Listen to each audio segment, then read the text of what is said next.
Embarking on a new career is all.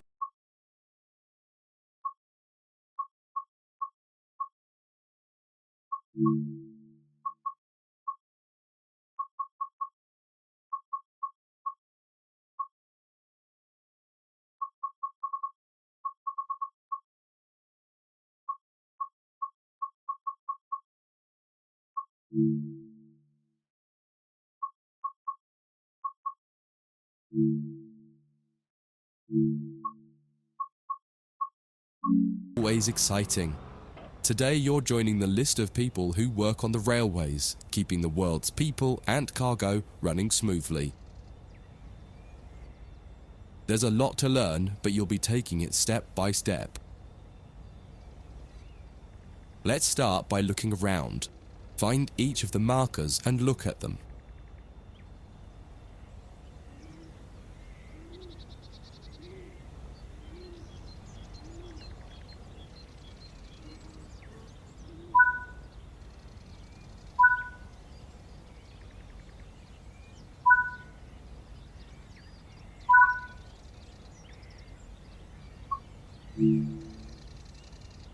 Before you get to the trains, take a quick tour of the facility here and learn the basics of moving around on foot.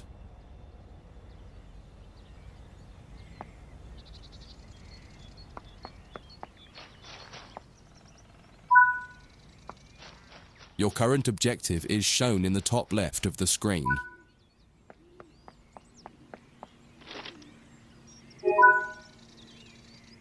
You've just been awarded some action points. These are displayed in the top right corner of the screen and count towards your overall experience level for the game. This is one of the many route tasks you can discover. Keep an eye out for other tasks that will ask you to place, collect, or fix a variety of things. Head into the main building to continue your induction.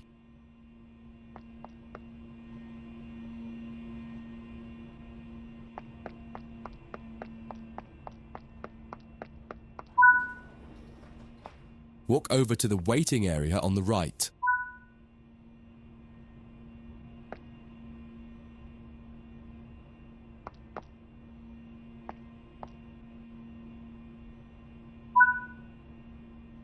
You can pause at any point to review objectives and a lot of other information about what's happening at the moment.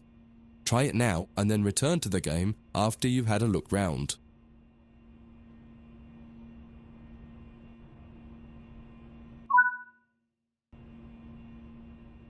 Now that you've covered some of the basics of moving around and interacting with the environment, let's take a walk through the building and find the trains.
This is Central Square. From here you can explore the main training center depot and surrounding yards. Your journey operating trains is just getting started here at the training center. Remember, you can always come back here from the main menu to refresh your knowledge if you're unsure about anything.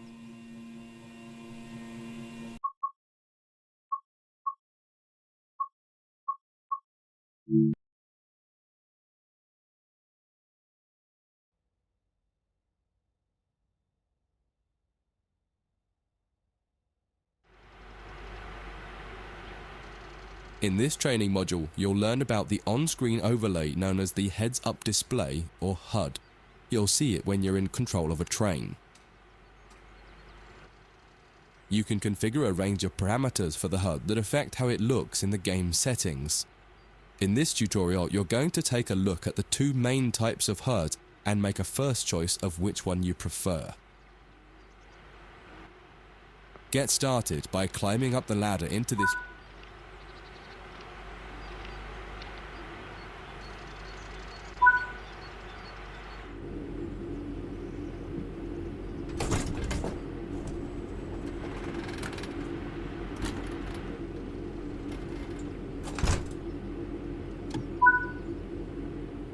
Welcome to the most important seat in the train. Before you can start learning how to make the train move, you're going to need to understand what the HUD is telling you. There are three types of HUD. The one you're seeing now is the normal HUD. You'll learn that first, and then take a look at the minimal HUD next. There is also a simple HUD, which is essentially a cut-down version of the normal HUD. The HUD is a guide to show you what the train is doing, how you're doing, and what your next objectives are. You can tune what's shown here using the game settings. The main part of the normal HUD is the speed display in the bottom right. Your current speed is indicated by a white bar that will appear on the outside of the speedometer, and there is a red mark that indicates the maximum permitted speed. This is the direction display. An arrow will indicate the forward, reverse, and neutral directions. A cross, or X, means the reverser is currently either not inserted or in the off position. This is the power display. A number will indicate what position the power or throttle control is in. If the display is white, it refers to power. If the display is yellow, it means powered braking or dynamic braking. If the display is red, then the throttle is currently locked out and you will need to take steps to release the lock before power can be applied. You can learn about troubleshooting elsewhere in Training Center. These are the brake indicators. The exact one shown will vary by train and will often be visible in the train itself on the various gauges. These gauges tell you what is happening in the braking system. The most important one is the BC, or brake cylinder. In most trains, when this reads 0, that means the brakes are released. Anything else, and the brakes are applied. In the top right is the track monitor. This shows you the line ahead and allows you to see all the signals and speed limit changes that you're approaching. By default, the track monitor shows the signals with their actual red, yellow, or green aspect. But when you get more confident, you can hide this information via an option in the game settings. As you accelerate, the track monitor will extend its look-ahead distance so you can see much further ahead at higher speeds. This is all done automatically. Now that you're familiar with the normal HUD, it's time to take a look at the minimal HUD. You can change this via the game settings, but for this tutorial the game will change it automatically. You can see that most of the HUD is now gone. You are left with basic information in the top left corner.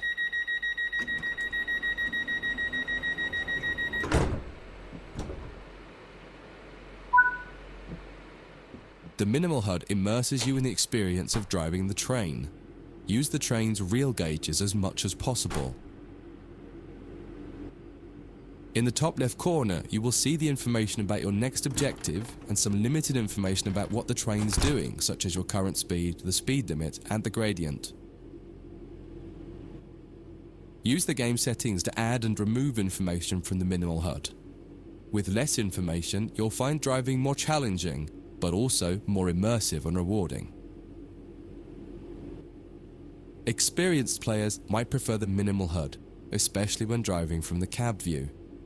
The normal HUD is ideal for newcomers or anyone who wants to drive from an external camera. You can switch HUDs in game settings. Do you want to start with the normal HUD or minimal HUD?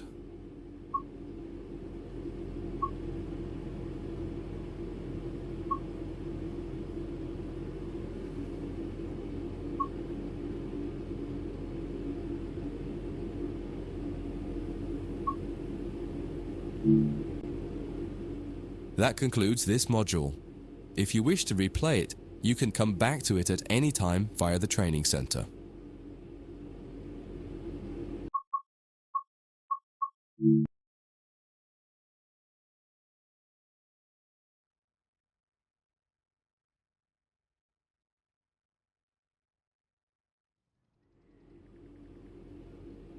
In this training module, you're going to learn how to make a train move and then bring it to a stop.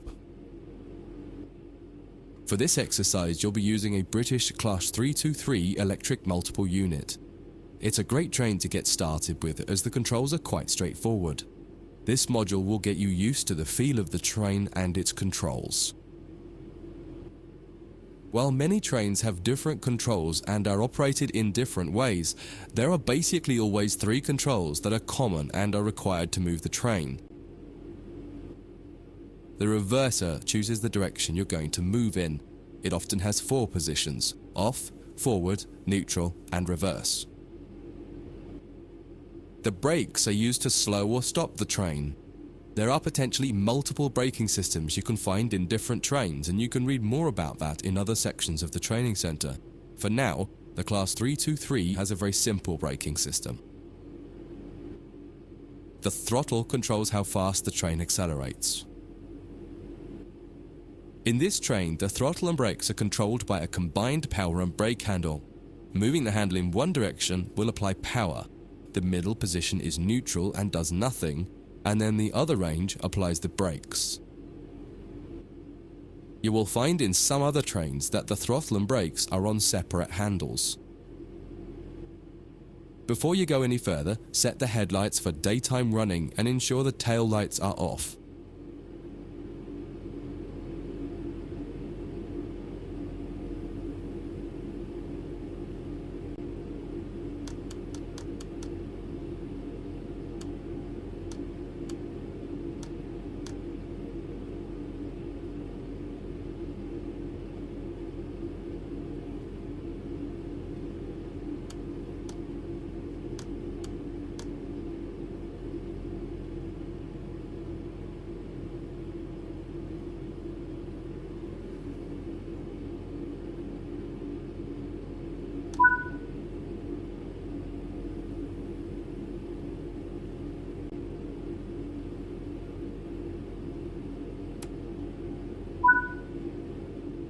We want to move the train forwards, so set the reverser to the forwards position.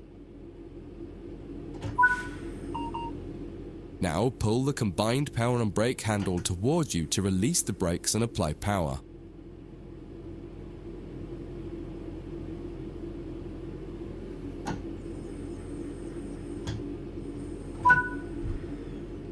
In the bottom right and in the center of the speedometer gauge, you can see a little ball. This is the accelerometer and will move up or down to indicate whether you're speeding up or slowing down.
Now that you've reached your target speed, you can move the throttle control back to the center position. The train will then coast on level ground and only slow down very gradually.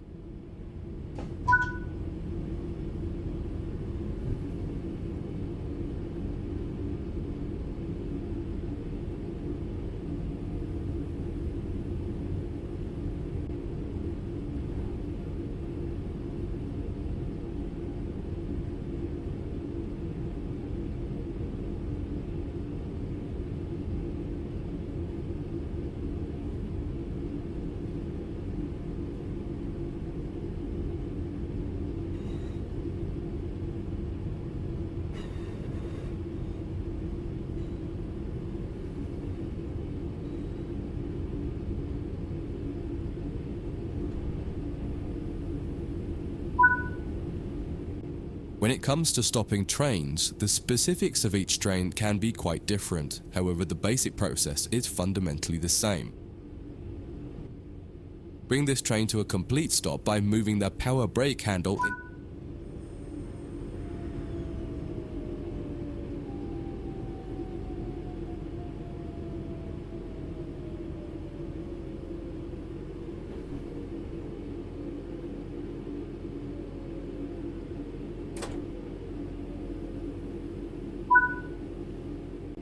The amount of braking you will need to apply also varies depending on whether you're going uphill or downhill and how heavy your train is. Knowing the right amount to apply will come with practice and experience. Stopping a train is one of the biggest challenges of controlling it, particularly stopping it in the right place. That concludes this module. If you wish to replay it, you can come back to it at any time via the training center.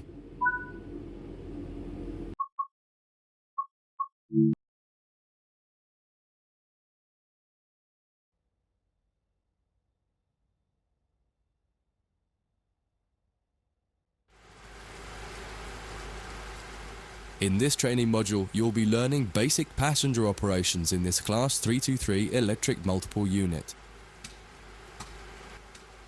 This part of the training center is the Metro Loop. It is used primarily for driver training for passenger trains that are generally shorter or might stop more frequently in normal operating practice. It consists of 2 platforms. In this module, we'll be doing a complete circuit and practicing stopping at both stations. When you're ready, open the door and climb aboard the train.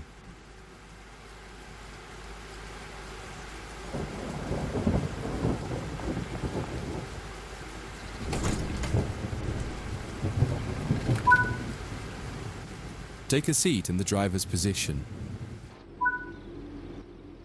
Always remember to close the driver's door once you get in the cab. Some trains will prevent the brakes from releasing. To unlock the control desk, insert the master key and activate it.